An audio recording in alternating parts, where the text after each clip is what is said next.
बताओ। तत्वदर्शी का मतलब होता है तत्वदर्शी, यानी तत्व का दर्शी, यानी तत्व को जानने वाला। यानी सामने तुम्हारे चार तत्व पड़े हुए हैं, एक पत्थर है, एक सोना है, एक चांदी है, एक पानी है। अलग अलग तत्व पड़े हैं। अब तुम्हें पानी चाहिए, तो गुरु ऐसा मिलना चाहिए जो पानी बता दे क्या है चारों में से। पानी से तुम्हारी प्यास बुझ जाएगी, हो गया तत्वदर्शी। अब ऐसा गुरु ढूंढ लिया जो मंत्रदर्शी है। अब पहले मंत्र जपवाएगा, जपो बेटा पानी पानी पानी पानी पानी पानी पानी। अरे भैया ये पानी मंत्र नहीं जपना है। तंत्र मंत्र सब झूठ है, इनमें न भर में कोई। सार शब्द जाने बिना कागा हंस ना होए। सार शब्द समझ लो। देखो कितना सुंदर सवाल आया है। ओम शर्मा, श्री राम क्या हैं जरा बताओ तो। गुरु, बहुत अच्छा सवाल है ये। श्री राम क्या हैं?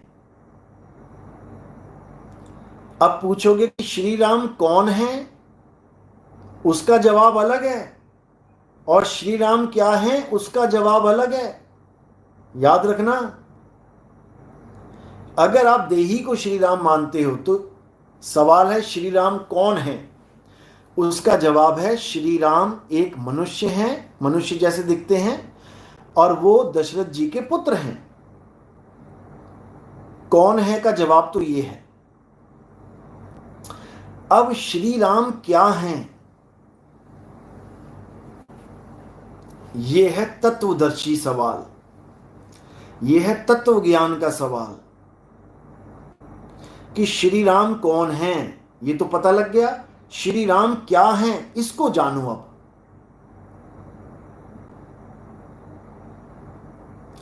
श्री राम क्या हैं, पहले तुम्हें यह समझना पड़ेगा कि हमारे पास तत्व हैं क्या क्या।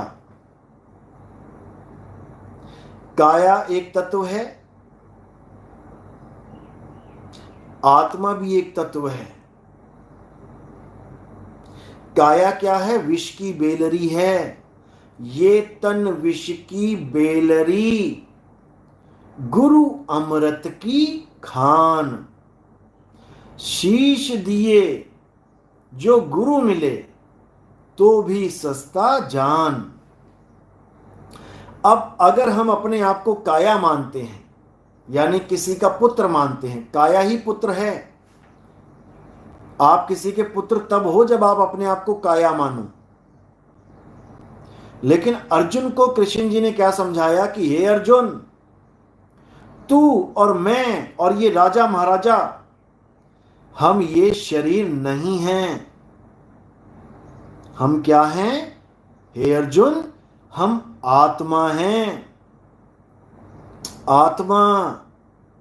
अब दो तत्व हो गए यहां पर, एक शरीर तत्व, एक आत्म तत्व।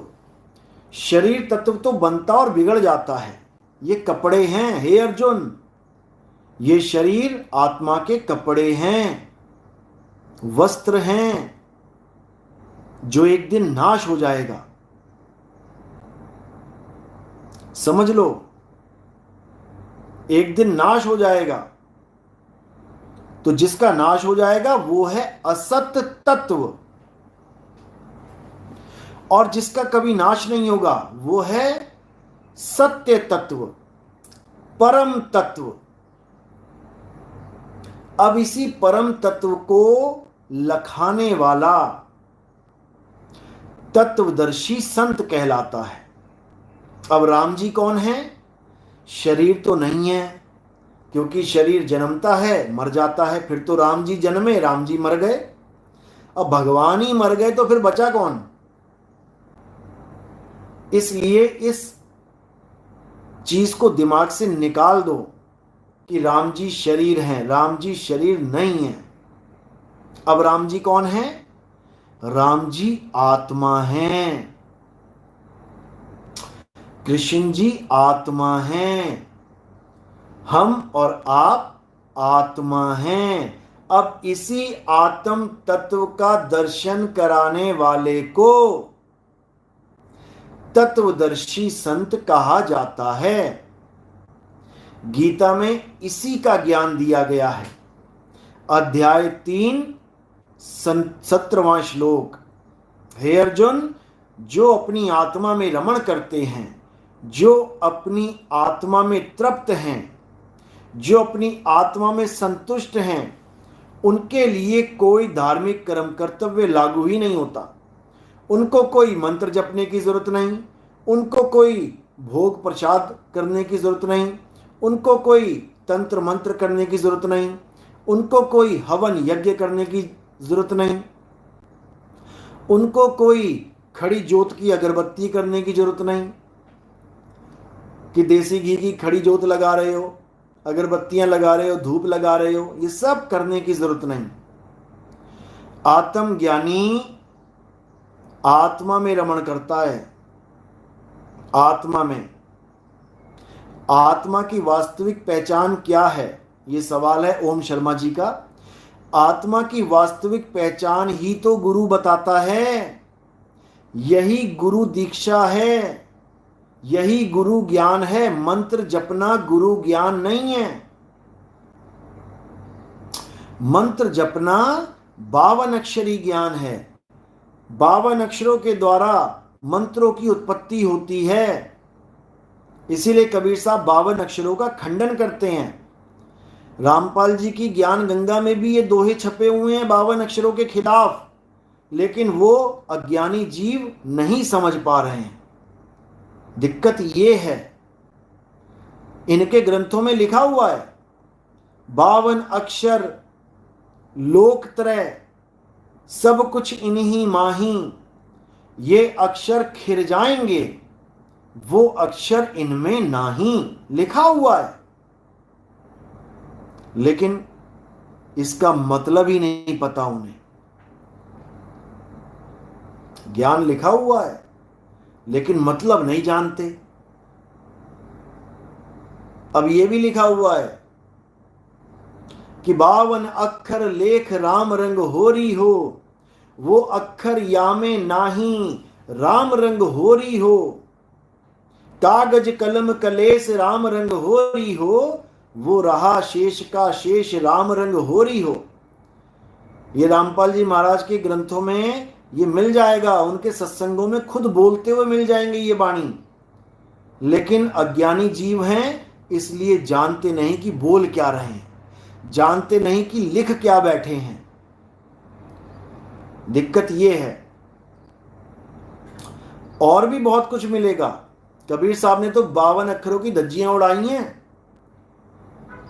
52 अक्षर जीव आधारा, आदि अक्षर जीभ्या से न्यारा। वाही को सत सिमरण कहिए, सिमर सिमर नर उतरो पारा। सब समझा रखा है कबीर साहब ने। बीजक में लिखा हुआ है, अरे शब्द शब्द सब कोई कहे, वह तो शब्द विदेह और जीबा पे आवे नहीं। निरख परख कर ले, जीव से बोले जाने वाले सारे नाम। कौन कौन से नाम हैं? जितने भी नाम, अ आ इ ई उ ऊ का खा गा चा छा जा टा ठा डा, ये सारे नाम, जितने भी नाम हैं, ये सब जीव से बोले जाते हैं। ओम कलियम हरियम शरियम सोहम सत्यम अविगत सत्य कबीर। ओम सोहम सत्य कबीर, ओम सोहम सत्य कबीरा। ये सब 52 अक्षरी नाम है, सब 52 का खेल है। तो कबीर साहब समझा रहे हैं काल के दूतों के बारे में कि काल का दूत कौन होता है? जिसके सिर पे सींग होते हैं वो नहीं होता। आज के टाइम किसी के सिर पे सींग नहीं है। अज्ञानता रूपी सींग उगा रखे हैं सबने, वो है काल के दूत। तो साहिब समझा रहे हैं जो नर पड़े बावन के फेरा, सो नर जानो काल के चेरा। अरे जब बावन का टूटे डोरा, सहजे छूटे काल झकोरा। फिर नहीं आए फिर नहीं जाए, सार शब्द में रहे समाये। समझ लो। अच्छा, आप बताने आए हो, पूछने नहीं